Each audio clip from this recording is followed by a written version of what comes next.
మహాకృప కరుణ కటాక్షములతో ప్రియులారా మనం అందరం కూడా 6 నెలలు కూడా దేవుని చేత కాయబడి దాచబడి మరి 7వ నెల మొదటి ఆదివారంలోనికి వచ్చేసాం.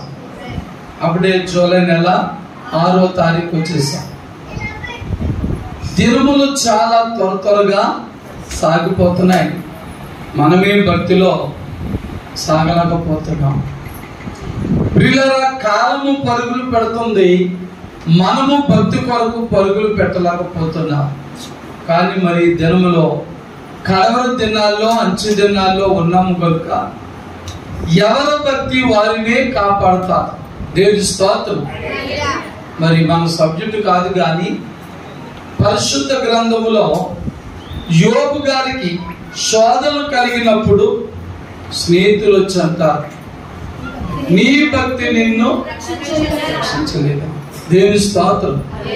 అనగా ఆనాడు యోబు సమస్యల నుంచి ఎవరు రక్షించారు? ఏ మానవుడు కాదు, తన భక్తి, తన ప్రార్థన. యోబు గ్రంథం 42వ అధ్యాయం వచ్చేసరికి యోబు ఎంతగా శోధించబడ్డాడో, ఎంతగా పోగొట్టుకున్నాడో వాటికంటే 2 అంతలు పొందుకున్నాడు. కారణం తన భక్తి తాను రక్షించింది, తన ప్రార్థన తాను కాపాడింది.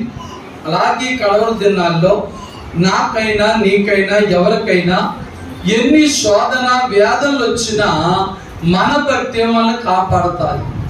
మేడలైనా మిద్దులైనా ఆస్తులైనా అంతస్తులైనా విద్య అయినా ఉద్యోగమైన హోదాలైనా ఏవి కాపాడలేవు. ఎందుచేత ఎవడును ఏ విధము చేతనైనను తన సహోదరుని రక్షింపజాలడు. ఒకరిని ఒకరు ఎవరు రక్షించుకోలేరు. ఎందుచేతనంటే అందరికీ శోధనలు ఉన్నాయి, అందరికీ కష్టాలు ఉన్నాయి, అందరికీ సమస్యలు ఉన్నాయి. కనుక మరి నేను మీకు తెలియజేసే గొప్ప మాట ఏంటంటే, మీ భక్తి, మీ ప్రార్థన, మీ విశ్వాసం మీరు ఎంత క్రమంగా మందిరానికి వస్తారో ఆ యొక్క భక్తి మిమ్మల్ని మీ కష్టాల నుండి, మీ వ్యాధుల నుండి, మీ బాధలు శోధల నుంచి రక్షిస్తాయి. దేవుని స్తోత్రం. హల్లెలూయా. ప్రియులారా, ఈరోజు మొదటి ఆదివారం ప్రభు వల్ల ఆరాధన. మరికొద్ది నిమిషాల్లో మనము ప్రభు బలను సమీపించి మరి రొట్టెయు ద్రాక్ష రసం తీసుకుంటాం. కాబట్టి కృపావార్త వర్తమానములు వినిచున్న ప్రతివారు కూడా మరి రొట్టె విలువ, ద్రాక్ష రసం విలువ తెలుసుకోవాలి. మరి భక్తులు చెప్తా ఉన్నారు, ప్రభువైన యేసుక్రీస్తు వారు మరి శిలువ వేయబడ్డానికి ముందు రోజు పస్కా భోజనం వారు ఏర్పాటు చేసి ప్రియులారా ఒక చోట ఒక గృహములో చేరి ఆయన రొట్టె ద్రాక్ష రసం కూడా ఇచ్చాడు. రొట్టెనిచ్చాడు, ఇది నా శరీరం అని మీరు తెలుసుకోండి అన్నాడు. ద్రాక్ష రసం ఇచ్చాడు, ఇది నా రక్తం అని తెలుసుకోండి అన్నాడు. దేవుని స్తోత్రం. కాబట్టి నేటి దినమున మరి నీవు నేను కూడా ఆ రొట్టె ద్రాక్ష రసం తీసుకుంటున్న మనం ఏ మనసుతో తీసుకుంటున్నాం? అది ప్రభువైన యేసుక్రీస్తు వారి యొక్క నలుగు కొట్టబడిన శరీరమునకు సాదృశ్యంగా తీసుకుంటున్నామా? ఏంటి పాస్ గారి చిన్న మొక్కే పెట్టేరేటని అనుకుంటున్నామా? అలాగే ఒక చిన్న గ్లాస్ తో మీకు ద్రాక్ష రసం ఇవ్వబడుతుంది కనుక ఏంటి పాస్టర్ గారు చిన్న గ్లాస్ తో ఇచ్చారు, కొంచెం గ్లాస్ సైజు పెంచవచ్చు కదా అనుకుంటున్నారా? లేకపోతే కొంచెమును కూడా ఇది ప్రభువైన యేసుక్రీస్తు వారు సిలువలో నా కొరకు కాచిన రక్తం అని తలంచుచున్నారో పరీక్షించుకోవాలి. దేవుని స్తోత్రం. ఎందుచేతనంటే ఈ దినమున మరి ఈ ప్రభు బల సమయంలో ఒక ప్రత్యేకమైన అంశాన్ని చెప్పాలనుకుంటున్నాను. ఆ అంశమే యేసు రక్తములో శక్తి గలదు. దేవుని స్తోత్రం. యేసు రక్తం వల్ల ఏముండటండి? శక్తి ఉంది. మరి నీవు నేను కూడా ప్రభు యొక్క ఆ రొట్టెను తిని ఆ ద్రాక్ష రసం త్రాగుడు చేత మనలో ఏమొస్తుందండి? శక్తి వస్తుంది. అది లోకం ఇచ్చే శక్తి కాదు, లేకపోతే నీకు ఆహారం ఇచ్చే శక్తి కాదు. ఆ శక్తి చాలా గొప్పది. అందుచేత యేసు రక్తములో ఉన్న శక్తి చాలా గొప్పదని మనం నమ్మాలి. అది తెలియక చాలా మంది ఏమనుకుంటున్నారంటే, ఈ మొదటి ఆదివారం పోతే మరలా ఆదివారం వస్తారు, మరలా ఆగస్టు మొదటి ఆదివారం వస్తారు, ఆగస్టు నెల మొదటి ఆదివారం పోతే సెప్టెంబర్ నెల మొదటి ఆదివారం వస్తుందని వాయిదాలు వేసుకుంటున్నారు. నేడు అని ఈ నెలలో, ఈ జూలై నెలలో మరి నీవు నేను కూడా శక్తివంతులుగా ఉండాలంటే, బలవంతులుగా ఉండాలంటే, శాంతి సంతోష సమాధానాలతో ఉండాలంటే పిల్లరా, ప్రభు యొక్క రక్తము యొక్క విలువను తెలుసుకోవాలి. దేవుని స్తోత్రం. అందుచేతనే నేటి మన ధ్యానాంశము యేసు రక్తము వలన, ఆ రక్తము నందలి శక్తి తెలుసుకోబోతున్నా. ఇదండి యేసు రక్తం నందలి శక్తి. మరి ధ్యాన వాక్యం వచ్చి పరిశుద్ధ గ్రంథములో నుంచి రోమీలకు రాసిన పత్రిక 5వ అధ్యాయము 9వ వచనాన్ని నేటి మన ధ్యాన వాక్యముగా చదువుకుందాం. కాబట్టి ఆయన రక్తము వలన ఇప్పుడు నీతిమంతులుగా తీర్చబడి మరింత నిశ్చయముగా ఆయన ద్వారా ఉగ్రత నుండి రక్షింపబడుతుము. దేవుని స్తోత్రం. ఉపోద్ఘాతంగా ముందు చెప్పిన మాటల్లో ఈ విషయాన్ని మనం తెలుసుకున్నాం. యేసు రక్తమునందలి శక్తి మనలను ప్రతి శ్రమలో నుండి, ప్రతి ఉగ్రతలో నుండి, ప్రతి సమస్యలో నుండి, ప్రతి వ్యాధిలో నుండి, ప్రతి బాధలో నుండి మనల్ని విడిపిస్తారు. దేవుని స్తోత్రం. హల్లెలూయా. మరి ఆ శక్తి ఎప్పుడు పొందుతాం మనం? ఇక్కడ పౌలు గారు రోమా సంఘానికి చెప్తున్నాడు 5వ అధ్యాయం 9వ వచనంలో ఏమని చెప్పాడు? యేసు రక్తము వలన మనము అది ఎలా తీర్చబడ్డా? మన క్రియల వలనో, మన దాన ధర్మముల వలనో, మనకున్న జ్ఞానము వలనో, మనకున్న బలము వలనో, మనకున్న పలుకుబడి వలనో, మనకున్న అధికారం వలనో మనము నీతిమంతులుగా తీర్చబడలేదు. ఎలా తీర్చబడ్డా? యేసు యొక్క రక్తము ద్వారా. యేసు యొక్క రక్తము ద్వారా మనము కడుగబడి మన పాపముల నుండి విమోచన పొంది పరిశుద్ధులుగా తీర్చబడ్డాం. దేవుని స్తోత్రం. ఇది కాక దేనిని బట్టైనా నేను నీతిమంతుడను, నేను నీతిమంతులని అనుకుంటే అది మన బుద్ధిహీనత. అందుకే ప్రభువారు కూడా తీర్దు గాని లూకాసు సువార్త 15వ అధ్యాయంలో అంటాడు కదా, మారు మనసు అక్కరలేని 99 నీతిమంతుల కంటే అంటాడు. అంటే ఆ నీతి ఎలాంటి నీతి? మారు మనసు పొందలేని నీతి. అసలు నీతి ఎప్పుడు వస్తుంది? మారు మనసు పొందాలి.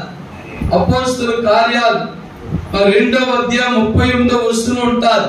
పేతురు గారు చెప్తారు, మీరు మారు మనసు పొంది పాప క్షమాపణ నిమిత్తము ప్రతివాడు యేసుక్రీస్తు నామములో బాప్తిసం పొందుడి, అప్పుడు మీరు పరిశుద్ధాత్మని వరమును పొందుదురు. దేవుని స్తోత్రం. హల్లెలూయా. అదండి వారే నిజమైన నీతిమంతులు. అంతేగాని నేను దాన ధర్మాలు చేస్తున్నాను, పుణ్యకార్యాలు చేస్తున్నాను, రకరకాల దానాలు చేస్తున్నాను, నేను చాలా నీతిమంతుని అనుకోవద్దు. లేకపోతే నేను పాపం చేయడం లేదు, హత్యలు చేయడం లేదు, వ్యభిచారం చేయడం లేదు, దొంగతనాలు చేయడం లేదు, కాబట్టి నేను నీతిమంతుని అనుకోవడానికి వీల్లేదు. బైబిల్ చెబుతా ఉంది, వాక్యం తీయద్దు కానీ మన నీతంతా మురికి గుడ్డలతో సమానం. క్రీస్తు రక్తములో కడగబడి నీతిమంతులుగా తీర్చబడకుండా ఒకవేళ నేను నీతిమంతుని, నేను నీతిమంతురాలిని అని ఎవరైనా లోకములు అనుకుంటే వారి నీతంతా దేంతో సమానం అండి? మురికి గుడ్డలతో సమానం. మరి ఈరోజు మొదటి ఆదివారం, గత ఆదివారం పిలుపు గారు మంచి సలహా ఇచ్చారు, అందరూ తెల్లని వస్త్రాలు వేసుకురండి అని. చూసారు అందరూ కూడా, దేని స్తోత్రం, హల్లెలూయా. చూసారా ఎంత తెల్లగా ఉన్నాయో ఒకసారి మీ మరి డ్రెస్సులు చూసుకోండి, మీ చీరలు చూసుకోండి, మీరు ఇంటికి వెళ్ళాక చూసుకోండి, దేని స్తోత్రం. ఇంటికి దగ్గర నుంచి వచ్చేటప్పుడు చాలా ఫ్రెష్ గా వచ్చారు, చాలా జాగ్రత్తగా వచ్చారు. మరి నెలంతా ఆ డ్రెస్ మీరు వాడగలరా? చెప్పండి. పోనీ రేపు కూడా వాడగలరా? వాడం. సాయంకాలం వెళ్ళిన తర్వాత, ఇప్పుడు చర్చిలోంచి వెళ్ళిన తర్వాత పక్కన బారేస్తాం. ఎందుకు చేత? అప్పుడే మాసిపోయింది. ఎలా మాసిపోయింది? నువ్వేమైనా బురదలో దొరలేవా? నేనేమైనా బురదలో దొరలేవా? లేదు, మనం జాగ్రత్తగానే వచ్చాం, చాలా జాగ్రత్తగానే నడుచుకుంటా వచ్చాం, బైకుల మీద వచ్చాం, చాలా జాగ్రత్తగా వచ్చాం. కానీ ఈ వాతావరణాన్ని బట్టి వచ్చి గాలి చేత ధూళి మన బట్టల మీద పడ్డారు, మనకు తెలియకుండానే పడ్డారు. చెప్పండి, మనకు తెలియకుండానే పడ్డది.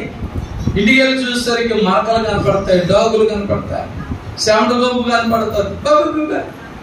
ఉదయం నువ్వు వేసుకున్నా లేకపోతే సచ్చుకొచ్చేటప్పుడు నువ్వు ఎంత హ్యాపీగా వేసుకుని వచ్చావో తిరిగి వెళ్ళిన తర్వాత అంత హ్యాపీ ఉండదు.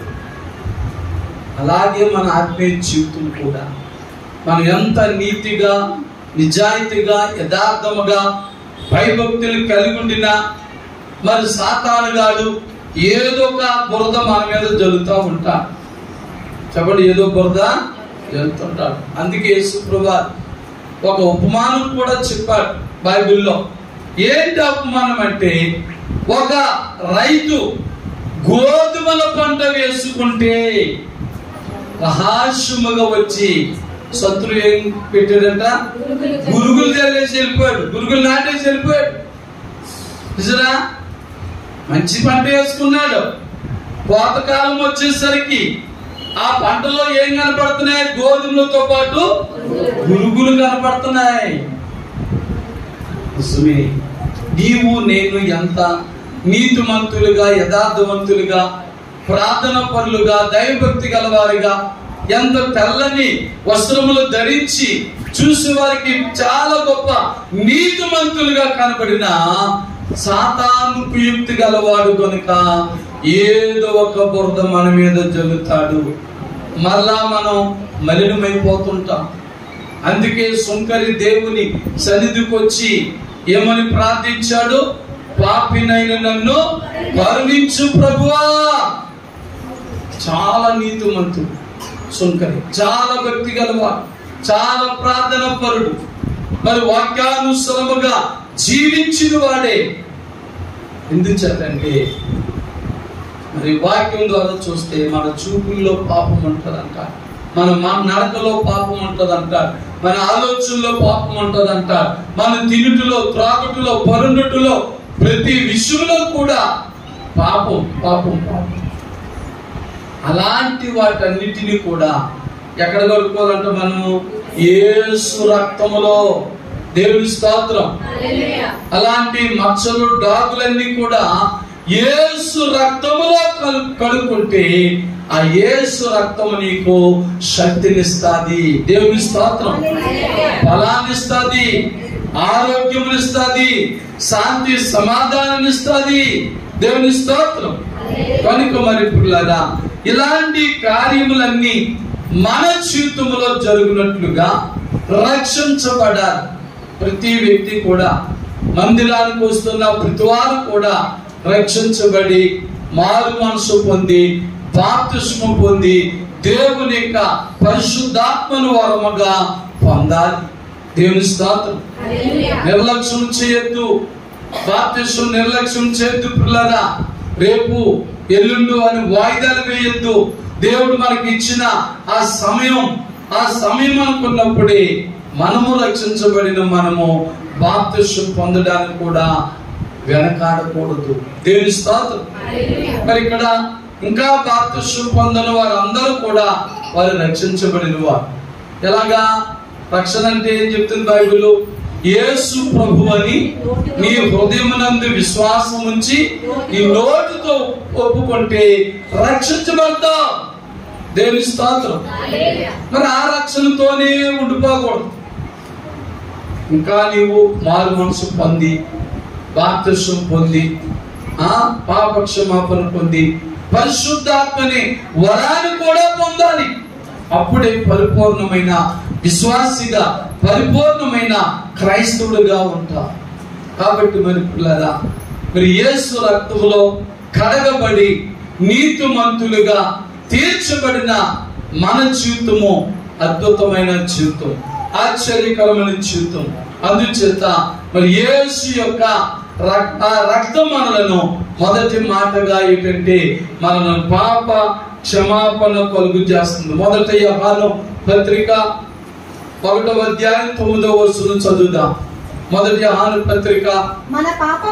చూడండి, మన పాపములను మనము ఒప్పుకొని ఎడల ఆయన నమ్మదగిన వాడును నీతిమంతుడును కనుక ఆయన మన పాపములను క్షమించి సమస్త దుర్నీతి నుండి మనలను పవిత్రులుగా చేయను. దేవుని స్తోత్రం. యేసు రక్తము వలన కలిగే లాభం చూడండి. యేసు రక్తము వలన కలుగుచున్న మొదటి లాభం ఏంటంటే పాప క్షమాపణ కలుగుతుంది. దేవుని స్తోత్రం. హల్లెలూయా. ఈ పాప క్షమాపణ అనేటువంటిది ఏ మానవుడి వల్ల కలగదు మనకి, ఏ అధికారి వల్ల కలగదు మనకి, ఏ ధనవంతుని వల్ల కలగదు మనకి, ఏ బలవంతుని వల్ల కలగదు మనకి, ఎవరి వల్ల కలగదు. ఒక యేసు ప్రభు ద్వారా మాత్రమే ఈ పాప క్షమాపణ కలుగుతారు. ఎందుచేత ఆయన వల్లే కలుగుతాదంటే, మరి తీయదు గాని హెబ్రీ పత్రికలో ఒక మాట ఉంది, రక్తము చిందించనిదే పాప క్షమాపణ కలుగదు. దేవుని స్తోత్రం. ఏంటంటే రక్తము చిందించనిదే పాప క్షమాపణ కలుగదు. మరి అలా ఎవరు చేశారు మన కోసం? ఎవరు చేశారు? యేసు ఒక్కడే చేశారు. ఆ రక్తం ఎలాంటిదై ఉండాలి? పరిశుద్ధమైనదై ఉండాలి. నా రక్తం నీ రక్తం కాదు. మానవులు పాప క్షమాపణ కొరకు ఆ రోజుల్లో కూడా గొర్రెలను, మేకలను, దూడలను, పావురములను ఇలాగా బలిచ్చేవారు మందిరాలకు వచ్చి. వాటి వల్ల నిజమైన పాప క్షమాపణ లేదు. మరి నిజమైన పాప క్షమాపణ భూలోకములో ఉన్న ప్రజలందరికీ ఇవ్వడానికి ప్రభువైన యెహోవా మనుష్య కుమారునిగా మానవ స్వరూపములో పరిశుద్ధునిగా జన్మించాడు. దేవుని స్తోత్రం. అందుకే మరి కన్యకైన మరియ గర్భాన మాత్రమే ఎన్నుకున్నాడు. పెళ్ళైన అమ్మాయి గర్భాన్ని ఎన్నుకోలేదైన. ఎందుకంటే ఎవరి రక్తం కావాలి? పాపము లేని వాని రక్తం సిందించాలి. కాబట్టి కన్యైన మరియ గర్భాన్ని ఎంతో దైవభక్తి కలిగి నీతిగా, నిజాయితీగా, యథార్థముగా జీవిస్తున్న ఆ కన్యైన మరియ గర్భమును ఎన్నుకుని ఆయన పరిశుద్ధునిగా జన్మించాడు. దేవుని స్తోత్రం. పరిశుద్ధునిగా జన్మించి ప్రియులారా 33.5 సంవత్సరాలు జీవించి 3.5 సంవత్సరాలు గొప్ప సేవ చేసి మరి ఆయన సిలువలో ప్రాణం పెట్టి ఆయన పరిశుద్ధమైన రక్తాన్ని సిందించడం ద్వారా నీ యొక్క, నా యొక్క, మనందరి యొక్క పాప క్షమాపణ కలిగించారు. దేవుని స్తోత్రం. ఆయన కాచిన రక్తం వచ్చినది. అందుచేత మొదటి మాటగా మనం జ్ఞాపకం చేసుకోవాల్సింది ఏంటంటే యేసు రక్తము పాప విమోచన కలుగుతుంది, లేక పాప క్షమాపణ కలుగు చేయును. దేవుని స్తోత్రం. మరి ఆ పాప క్షమాపణ కావాలనుకున్న ప్రతి వారు కూడా ప్రభు అయిన యేసు క్రీస్తు దగ్గరికి రావాలి. దేవుని స్తోత్రం. హల్లెలూయా, హల్లెలూయా.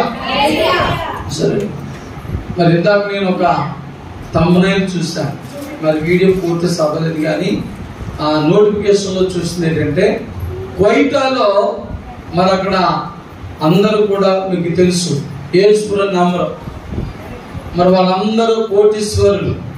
మరి ఆ థంబ్నెయిల్ ఉంది, మరి ఇలా పలానా ఆయన ఏమంటారు బాబు గారు, క్వైటా వాళ్ళు ఏమంటారండి, అది ఆయన యేసుపురం నమ్ముకున్నాడని థంబ్నెయిల్ చూశాను. దేవుని స్తోత్రం. అదిగోండి, అది బాబండి. అలాగా చూడండి, ఎక్కడెక్కడో మానవులు ఎవరెవరో మారిపోతున్నారు, మనం మారిపోతున్నాం.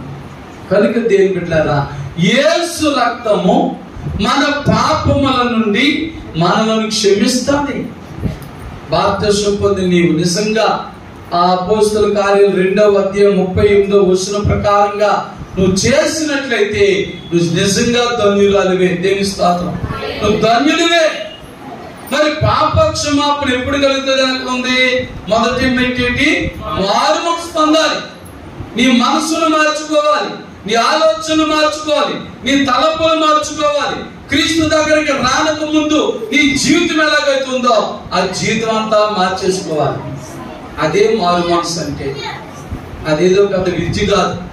క్రీస్తులోనికి రాకముందు నీ బ్రతుకు ఎలాగైతే లోకాశ, నేత్రాశ, శరీరాశతో ఉన్నదో అవన్నీ మార్పు చెందడమే మారు మనసు.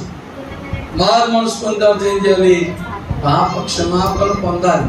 ప్రభు దగ్గర కన్నీరు కార్చి నీ పాపాలు ఒప్పుకోవాలి. దేవుని స్తోత్రం. అయ్య బాబు నేనే పాపం చేస్తానంటే కుదరదు. మానవులకు 2 విధాల పాపాలు ఉన్నాయి. ఒకటి జన్మ పాపము, రెండోది కర్మ పాపం. మానవుడు పుట్టుకలో నుంచే పాపి. అందుకే దావీదు గారి కీర్తన గ్రంథం అంటారు, నేను పాపములోనే పుట్టాను, పాపములోనే నా తల్లి నన్ను గర్భమును ధరించింది ప్రభువా. ఇదిగో నన్ను హిమమంతా తెల్లగా మార్చేయి, కడిగేయి, ఇచ్చోపుతో నన్ను కడిగేయి, నన్ను హిమమంతా తెల్లగా మార్చేది ప్రార్థన చేస్తున్నాడు. దేవుని స్తోత్రం. అది మారు మనసు. పాప క్షమాపణ తర్వాత బాప్తిస్మం తప్పనిసరిగా పొందాలి. ప్రతివారు బాప్తిస్మం పొందాలి. బాప్తిస్మం పొందిన నీవు పరిశుద్ధాత్మను తప్పగా పొందుకుంటావు. పరిశుద్ధాత్మ దేవుని ఆత్మది. ఆ దేవుని ఆత్మ ఎవరిలోకి వస్తుందంటే ఎవరైతే పరిశుద్ధులుగా ఉంటారో వారిలోకి వస్తుంది. నేను బాప్తిస్మం పొందేశాను, నాకు దేవుని ఆత్మ రావడం లేదంటే నాకేం తెలుసు? నీకు తెలియాలి, నీ దేవునికి తెలియాలి.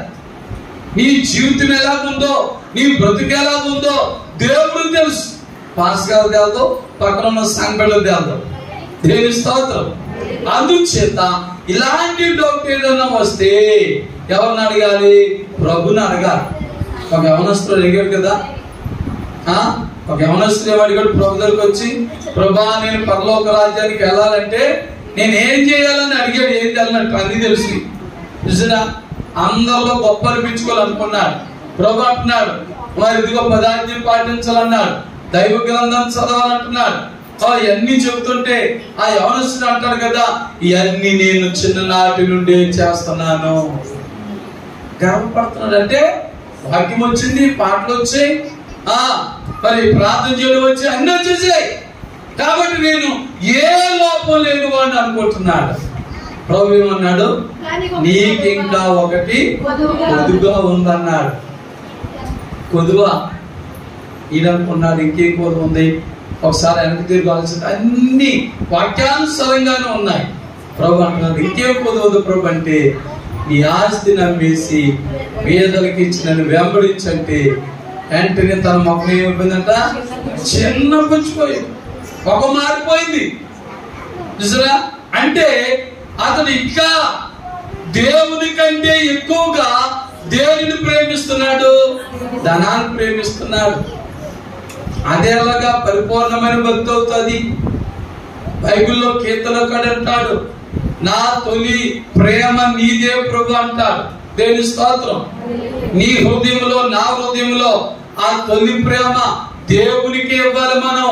దేవుని స్తోత్రం. తర్వాతే నీ భర్తకి ఇస్తావో, నీ భార్యకి ఇస్తావో, నీ బిడ్డలకి ఇస్తావో, ఏటికి ఇస్తావో తర్వాత. దేవుని స్తోత్రం. కనుక ఇలాంటి వారు కూడా ఉంటారు. మారు మనసు పొందేశాను, పాప క్షమాపణ పొందేశాను, బాప్తిస్మం పొందేశాను, పరిశుద్ధాత్మ కూడా పొందేశాను, ఇంకేంటి నాకు అనుకుంటా. అందుకే డౌట్ ఏదైనా వస్తే ఎవరిని అడగాలి? దేవుని అడగాలి. పాస్ గారు చెప్పిన కొంతమంది నమ్ముతలేదండి ఈ రోజుల్లో. పాస్ గారు చెప్పిన దానికి ఇంకా వంకలు చెప్తున్నారు. అమ్మా ఇదిగో బైబిల్ అలా చెప్తుంది, ఇలా చేయాలంటే అక్కడ అలా ఉంది కదండి, అలా చేస్తే తప్పే ఉందండి అంటున్నారు. సంఘ బిడ్డలు కూడా, క్రైస్తవ బిడ్డలు, విశ్వాసులు కూడా పిల్లరా. అంటే బైబిల్ అందరి చేతిలో ఉంది కాబట్టి బైబిల్ ఒక పాఠం లాగో, ఒక నవల్ లాగో, కథల పుస్తకాలు చదివేసి మైండ్ లో పెట్టుకుంటున్నాం తప్ప ఆ వాక్యాన్ని తమ ఆత్మీయ జీవితానికి, తమ హృదయానికి అన్వయించుకోలేకపోతున్నారు. కాబట్టి పాస్టర్ గారు ఏదైనా అడిగినప్పుడు, పాస్టర్ గారు ఏదైనా ఆత్మీయంగా చెబితే వారు వేరే వాక్యం జీవిస్తున్నారు. మరి ఎలా నువ్వు ఆత్మీయంగా ఉంటావు? ఎలా భక్తిలోకి వస్తావు? ఎలా నీతిమంతురాలుగా చేయబడతావు? ఎప్పుడు నీ యొక్క లోటులు, లోపాలు నీకు తెలుస్తాయి. అందుకే మనం దేవుని అడగాలి. దేవుని స్తోత్రం. హల్లెలూయా. చూసారా? యాకోబు పత్రిక 1 అంటారు, మీలో ఎవరికైనా జ్ఞానం కొదువంటే పాస్ గారిని అడగండి, సంఘాన్ని అడగండి, మీ బంధువులు అడగండి, మీ అమ్మ నాన్న అడగడం ఉందా? దేవుణ్ణి అడగాలి. జ్ఞానమైన ఏ అనుమానం వచ్చినా, ఏ సందేశం వచ్చినా ప్రభుని అడుగు. ఎందుకంటే ఒకప్పుడు పాస్ గారు చెప్తే నమ్మేవారు. నిజమే, బైబిల్లో ఇలా ఉంది కదా, మా అయ్యగారు చెప్పారు, మా పాస్ గారు చెప్పారు, అవును ఈ రోజు నుంచి అలాగే చేస్తాను అనుకుంటున్నారు. ఏదో పాస్ గారు చేతి వేరు మనలో వేసిపోతున్నారు. చెప్పండి, మీ పాస్ గారు మిమ్మల్ని ఆత్మీయంగా పెంచుతా ఉంటే, ఆత్మీయమైన వాక్యాలతో మిమ్మల్ని అభివృద్ధి చేస్తుంటే, పెంచుతా ఉంటే, గృహ దర్శనాలను, వీధి సువార్తను మరి అలాగే వచ్చి ఏదో చిన్న చేతి వేరు మీరు వేసి వెళ్ళిపోతున్నారు. ఇంకా ఆ చేతి వేరు మీలో పడిపోయి పాస్టర్ గారు ఎన్ని ఆత్మీయ విషయాలు చెప్పినా మా పాస్టర్ గారు అలాగే చెప్తారు, ఆయన చెప్పిందే కరెక్ట్, ఆయన చెప్తే కరెక్ట్ అనుకుంటారు. అనుకుని నీ ఆత్మీయ జీవితాన్ని పాడు చేసుకుంటున్నావు, నీ భక్తి జీవితాన్ని పాడు చేసుకుంటున్నావు. దానివల్ల ఎవరు నష్టపోతారు? నువ్వే నష్టపోతావు. వాక్యానుసారముగా నువ్వు జీవించకపోతే ఇలా ఉంది కదా, అలా ఉంది కదా, అయితే పర్లేదు, అలా చేసినా అలా చేసినా పర్లేదులే అనుకుని సరిపెట్టుకుంటే నష్టపోయేది నీవే తప్ప దేవుడు కాదు. అందుచేత మనం నమ్మవలసిన మొదటి మాట ఏంటంటే, యేసు రక్తము పాప క్షమాపణ కలుగు చేయును. దేవుని స్తోత్రం. కాబట్టి మరి ఈ పాప క్షమాపణ పొందిన వారే ప్రభు బలలో అర్హులు. ఎవరు పడితే వారు పొందడానికి వీలు లేదు. ఒకవేళ పొందుదాం అనుకున్నా ప్రభు టైంలో జరిగిన సంగతి గుర్తు చేస్తాను మీకు. యేసు ప్రభు పస్కా విందులో ఎంతమందిని సమకూర్చాడు? 12 మంది శిష్యుల్ని. మరి 12 మందిని సమకూర్చినప్పుడు అందులో 11 మంది చాలా ఆత్మీయంగా ఉన్నారు, భక్తిగా ఉన్నారు. కానీ అందులో ఇస్కరియోతు యూదా మాత్రం 2 మనసులతో ఉన్నాడు. ఏమి 2 మనసులు అంటే 2 మనసు. కానీ ఇక్కడ నటిస్తున్నాడు, అక్కడ గోతులు వెళ్తున్నాడు ప్రభు వారికి. చూసారా? యేసు విరోధులతో మరి కన్నా కైపాలతో చేతులు కలిపి బేరాలు పెట్టుకుంటాడు డబ్బు సంపాదన కోసం. మరి ఏమి ఎరగనట్టు ఏదో భక్తిగా నటించి ఆయన కూడా ఆ 12 మందిలో ఒకడుగా కూర్చున్నాడు, ప్రభు బలలో కూర్చున్నారు. ఏమా అందరూ ఆత్మీయంగా స్వీకరిస్తున్నారు. వీళ్ళు దడ, ఆందోళన. ఎందుచేత వాక్యానుసారమైన జీవితం ఆయనకు లేదక్కడ. యేసు రక్తములో కడగబడిన అనుభవానికి లేదక్కడ. పాప క్షమాపణ పొందిన అనుభవానికి అక్కడ లేదు. కాబట్టి పిల్లరా దడదడ దడదడ మనసులో అయిపోతుంది. అయినా కూర్చోవాలి. కూర్చోపోతే నాలో లోపం ఉందని, నేను కానీ ప్రభు వల్ల తీసుకోకపోతే నాలో ఏదో లోపం ఉందని మిగతా 11 మంది అనుకుంటారు, యేసు ప్రభు అని అనుకుంటారు అన్నట్టుగా కూర్చున్నాడు. ఎంతవరకు కూర్చోగలిగాడు? రొట్టె తీసుకొని వరకు మాత్రమే కూర్చున్నాడు. మరి ద్రాక్ష రసం తీసుకునే వరకు ఉండగలిగాడా? ఎందుకు చెప్పారంటే వాక్యానుసారమైన పాప క్షమాపణ ఆయన పొందలేకపోయాడు. నిజమైన భక్తి, నిజమైన విశ్వాసము, కల్మషము లేని మనసు లేని వాడిగా మరి అందరిలో మరి ఒకవేళ నేను తెలిసిపోతానేమో, ఒకవేళ నేను ప్రభువు తీసుకోనండి అంటే నేను అందరికి దొరికేస్తానేమో, నాలో ఏదైనా పాపం ఉందని అనుకుంటారేమో అని మనం కూడా అదే చేస్తుంటాం. ఆయన అలా చేశారు, నిలబడలేకపోయారు. అందుకే ప్రభు అంటాడు, వెలుగుకు చీకటికి ఏమి లేదంట, పొత్తు లేదు, సంబంధం లేదు. వెలుగున్న చోట చీకటి ఉండలేదు, పరిశుద్ధత ఉన్న చోట అపరిశుద్ధత ఉండలేదు. పరిశుద్ధంగా ఉన్న యేసు దగ్గర, పరిశుద్ధంగా ఉన్న 11 మంది శిష్యుల దగ్గర 12వ వాడైన ఇస్కరియోతు యూద ఉండలేకపోయాడు. నటించాడు. నటన భక్తి పరిపూర్ణం అవుతుంది. నటనతో చేసిన భక్తి, నటనతో చేసిన ప్రార్థన, నటనతో నువ్వు ఏది చేసినా అది ఏదో రోజున బయటపడిపోతుంది. శాంతి లేక, సంతోషం లేక, అక్కడ నిలబడలేక రొట్టె తీసుకున్నాడు, బయటకు వెళ్ళిపోయాడు. అది పరిపూర్ణంగా బలం సమీపించడమా? కాదు. రొట్టె తినాలి, ద్రాక్షరసం తాగాలి, అప్పుడే మరి పరిపూర్ణమైనటువంటి మరి కార్యక్రమం చేసినట్టు. దేవుని స్తోత్రం. కనుక దేవుని బిడ్డలారా, మరి యేసు రక్తము మనకు పాప క్షమాపణ కలుగు చేస్తుంది. దేవుని స్తోత్రం. చాలా మాట్లాడినా ఇంకొక మాట చెప్పి నేను ముగిస్తాను పిల్లరా. 2వ మాట, కొలస్సీలకు రాసిన పత్రిక 1వ అధ్యాయము 20వ వచనం చదువుతాం. కొలస్సీలకు రాసిన పత్రిక 1వ అధ్యాయం 20వ వచనం. మరియు గతకాలమందు దేవునికి దూరస్తులను, ఎవరైనా మనం దేవునికి దూరస్తులను మీ దుష్క్రియల వలన మీ మనస్సులో విరోధ భావము గలవారునై ఉండిన తన సన్నిధి పరిశుద్ధులుగా నిర్దోషులుగా నిరపరాధులుగా నిలవబెట్టుటకు ఆయన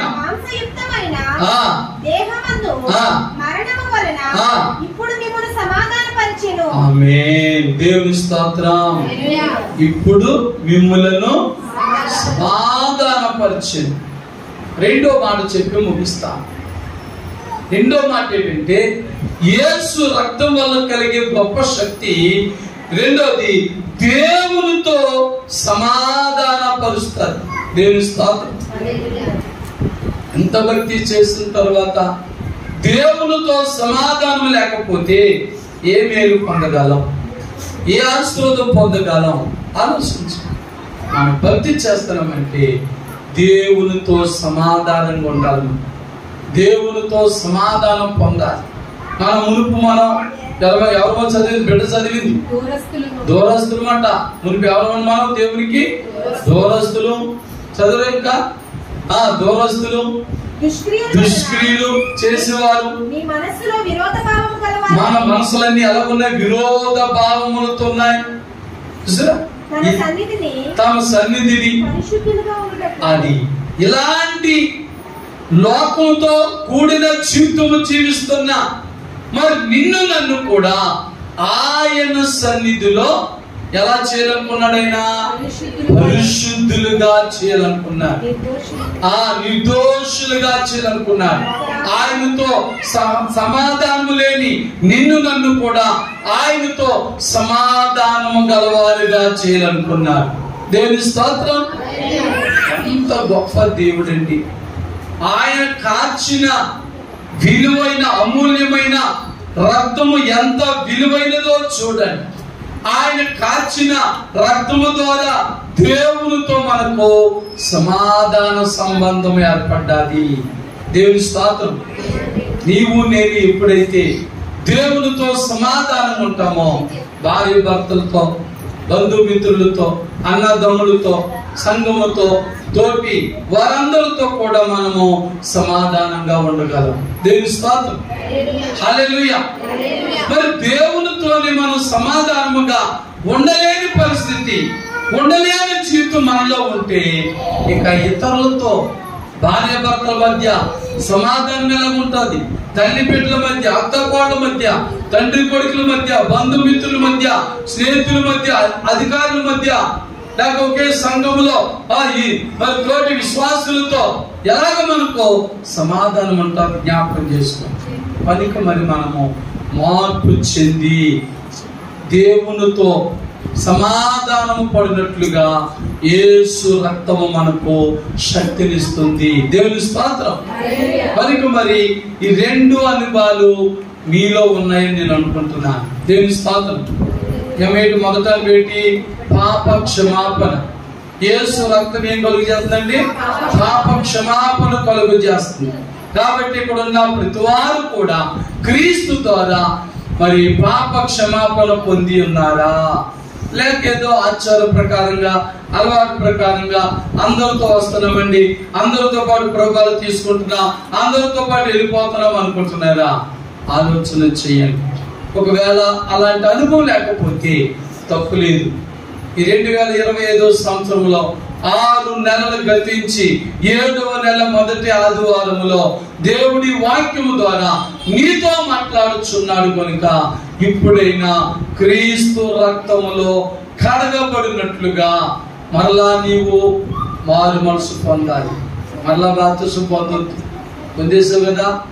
బాప్తిసం పొందిన వారు మరలా బాప్తిసం పొందనక్కర్లేదు.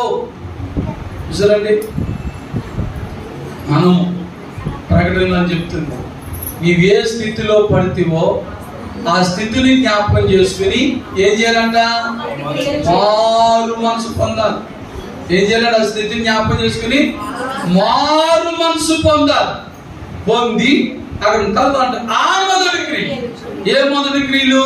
నువ్వు రక్షించబడినప్పుడు ఎలాగైతే మారు మనసు పొంది ఎలాంటి భక్తి చేసావో, ఎలాంటి ప్రార్థన చేసావో, ఎలాగ బైబిల్ చదివి, ఎలాగ పాటలు పాడావో, ఎలా క్రమంగా మందిరానికి వచ్చావో ఆ మొదటి క్రియలు చేయమన్నాడు.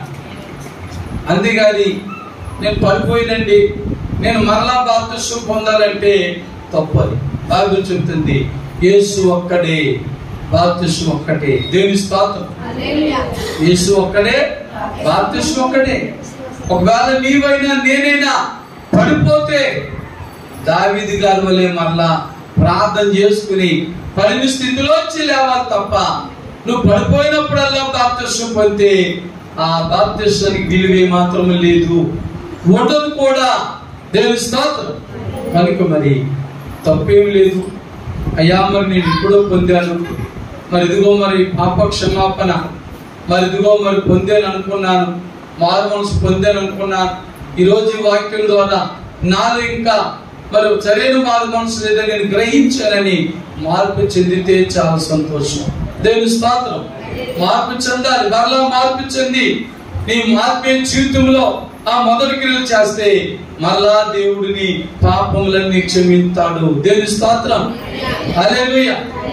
రెండో మాట ఏంటంటే యేసు రక్తము దేవునితో సమాధానపరుస్తుంది. దేవుని స్తోత్రం. కనుక మరి శాంతి లేక, సంతోషం లేక, సమాధానం లేక బాధపడుతున్న వారు ఇంకా ఉన్నట్లయితే వారు మొదట ఎవరితో సమాధాన పడాలి? దేవునితో సమాధాన పడాలి. దేవునితో ఎప్పుడైతే సమాధాన పడ్డావో నీ విరోధులు నీకు విరోధులుగా కనపడరు, వారు కూడా నీ మిత్రులుగానే కనపడతారు, నీ యొక్క బంధువులుగానే కనపడతారు, నీ అన్నదమ్ములాగే కనపడతారు. కాబట్టి అప్పుడు వారితో కూడా నీవు సమాధాన పడిపోతావు. అప్పుడే మరి ప్రభు యొక్క లేఖను 23వ కీర్తన అంటారు, నా శత్రువులు ఎదుట నీవు నాకు భోజనము సిద్ధపరిస్తేవి అంటారు. హల్లెలూయా. శత్రువుతో ఉండదు, బంధువులతో, మిత్రులతో, స్నేహితులతో, శ్రేయభిలాషులతో, ఇరుగు పొరుగు వారితో, ఎవరితో ఇంకా శత్రువుతో ఉండదు. కాబట్టి ఇంకంతా కలిసి ఏక మనసుతో భోంచేస్తాం. లేకపోతే శత్రువు ఎవరన్నా ఏమన్నా తింటా పెడితే తింటాం, మనం అల్లిపోతాం. పంచి పరమన్నాలు పెట్టినా అల్లిపోతాం. అందులో ఏం కలిపేసాడు మిత్రుడు, నిజంగా విషయం పెట్టినా తినేస్తాం. ఎందుకు మిత్రుడు మన మిత్రుడు అంటాం. కనుక దేవుని పెట్టలేదా, దేవునితో సమాధానం పడండి. తర్వాత మీ ఇరుగు పొరుగు వారు లేక సంఘంలో ఉన్న ప్రతి వారు ఒకరితో ఒకరు సమాధాన పడి ఐక్యత కలిగి అన్యోన్యత కలిగి మనము ప్రభు బలను సమీపిస్తే ఆ నెలంతా మనకు జీవము కలిగిస్తుందటండి. దేవుని స్తోత్రం. ప్రభు అన్నాడు, జీవాహారమును నేనే అన్నాడు. మరి రొట్టె మనకి నెలంతా మన ఆత్మీయ జీవితానికి ఏంటంటే అది జీవాహారం అండి. కనుక మరి మనం ఎప్పుడైతే రొట్టె ద్రాక్ష రసం ఈ వాక్యానుసరముగా తీసుకుంటామో మన ఆత్మీయ జీవితంలో జీవం కలుగుతారు. మన ఆత్మీయ జీవితం అంతా నెలంతా జీవంగానే ఉంటారు. కనుక అప్పుడు మనం ఏం చేస్తాం, ఎప్పుడైతే నీ ఆత్మ జీవంగా ఉందో శుక్రవారం ఎప్పుడు వస్తుంది, ఆదివారం ఎప్పుడు వస్తుంది, బుధవారం ఎప్పుడు వస్తుంది, నేను మందిరికి వెళ్ళిపోవాలి అనేటువంటి ఆశ నీలో ఉంటారు. అలాంటి ఆ జీవాత్మ నీలో లేకపోతే శరీరం ఏంటంట బలహీనం. శరీరం ఏంటండి ఇవాళ బుధవారమా, వచ్చి బుధవారం అంతే నీరసం ఉందని చెప్పేద్దాం. ఇవాళ శుక్రవారమా మానేద్దాంలే, వచ్చి వారం వెళ్దాం. పాస్టర్ గారు అడిగితే నీరసం అని చెప్పేద్దాం. ఇవాళ ఆదివారమా, మొదటి ఆదివారమా, ప్రభు వల్ల అయ్యో వెళ్ళకపోతున్నాను, వచ్చి నేను తీసుకుంటానులే అనేస్తుంది శరీరం. అందుకే పౌలు గారు అంటారు, ఆత్మకు శరీరమునకు ఎప్పుడు కూడా వాదన. మన హృదయంలో మనలో ఉన్న ఆ ఆత్మ మందిరానికి వెళ్ళు, పాటలు పాడు, ప్రార్థన చేయి, ఆత్మీయంగా జీవించు, పాపం చేయకు, మోసం చేయకు అని మనలో ఉన్న అంతరాత్మ చెప్తే ఈ శరీరం అన్నదినా ఏదన్నా చెప్తా. మోసం చేయకపోతే ఎలా నేను బ్రతకగలను, అన్యాయం చేయకపోతే ఎలా పెద్దగలను, ఇదిగో అది ఇది అని శరీరం చెప్తుందా. ఆ రెండిటికి కూడా ఎప్పుడు బాధని. ఆ వాదంలో ఆత్మ నెగ్గింది అనుకోండి, నువ్వు సత్యంలోకి వచ్చి పడతావు. దేవుని స్తోత్రం. లేక ఆ వాదంలో శరీరమే నెగ్గింది అనుకోండి, పాపంలో పడతావు. వెళ్ళి శరీరం చెప్పుకుని పని చేస్తావు. ఆత్మ నెగ్గితే ఆత్మ చెప్పినట్టుగా చచ్చిపోతాం. దేవుని స్తోత్రం. కనుక దేవుని బిడ్డలారా, కడవరు తినాలండి. మన భక్తి తప్ప మనం ఎవరు రక్షించలేరు. ఎంతమంది బంధువులున్నా, ఎంత ధనమున్నా, నీకెంత బలమున్నా, నీ ధనము, నీ బలము, నీ బలగం ఏమాత్రం కూడా నిన్ను రక్షించలేదు, నన్ను రక్షించలేదు. కానీ ఎవరు రక్షించగలడంటే ప్రభు అయిన యేసుక్రీస్తు వారు. లోకాసు సువార్త 19:10 అంటాడు, నశించిన దానిని వెతికి రక్షించుటకు మనుష్య కుమారుడు లోకమునకు వచ్చెను. దేవుని స్తోత్రం. మరి నిన్ను నన్ను రక్షించడానికి ప్రభువైన యేసుక్రీస్తు వారు ఈ లోకానికి వచ్చాడు కనుక నిన్ను నన్ను రక్షించుకున్నాడు. రక్షించబడిన నీవు నేను కూడా ఆత్మీయ జీవితంలో, భక్తి జీవితంలో, ప్రార్థన జీవితంలో, ప్రభు యొక్క నడిపింపులో మనం ముందుకు సాగిపోతే ఏ శోధన మనకు రాదు. దావీదు అంటాడు 23వ కీర్తనలో, ఆయన గాఢాంధకారపులో లోయలో నేను సంచరించిన ఏ అపాయమునకు భయపడ్డా. ఎందుచేత నీవు నాకు నీ ఆత్మీయ జీవితమును బట్టి దేవుడు నీకు తోడుగా ఉంటాడు. దేవుడు నీకు తోడుగా ఉంటే ఎన్ని శ్రమలు వచ్చినా, ఎన్ని అగాధాలు వచ్చినా, నీకు భయం లేదు. దేవుని స్తోత్రం. కనుక ఈ మాటల ద్వారా మనం బలపరచబడినట్లుగా పిల్లల ఒక్క నిమిషం మనం మోకరించుదాం. ఈ కృపావార్త వర్తమానముల ద్వారా మనం బలపరచబడదాం, ఆస్వాదించబడదాం. ఒకవేళ గతించిన 6 నెలల్లో నీ విశ్వాసం, నీ భక్తి, నీ ప్రార్థన జీవితం, నువ్వు దేవుని మందిరానికి రావడంలో ఏదైనా లోటులు లోపాలు ఉన్నట్లయితే యేసు రక్తము చేత కడగబడిన వారికి ఉన్న ఆ శక్తి పొందుకున్నట్లుగా మరలా మార్పు చెంది ఆ మొదటి క్రియలు చేయనట్లుగా 7వ నెల మొదటి ఆదివారమున మనలను మనం ఒకసారి పరీక్షించుకుందాం, పరిశోధించుకుందాం. ఎవరో నీ లోపాలు చెప్పడం కాదు, పాస్ గారు నీ లోపాలు చెప్పడం కాదు, నీ ఇరుగు పరివారు, నీ చర్చిలో నీ ఇరుగు పరుగున్న పక్కన ఉన్నవారు కాదు. మొదటి కొరింథీ పత్రిక 11వ అధ్యాయం చదువుతామని ప్రతివాడు తను తాను పరీక్షించుకోవాలి. ఎవరికి వారే పరీక్షించుకుంటే ప్రభు బయలుపరిచిన ప్రతి పాపమైన, మోసమైన, దేవునికి ఆయాసకరమైన ఏ మార్గము నీలో ఉన్నా దాన్ని ఒప్పుకొని విడిచిపెట్టు. పరమజ్ఞాని సొలొమోను అదే చెప్తా ఉంటాడు.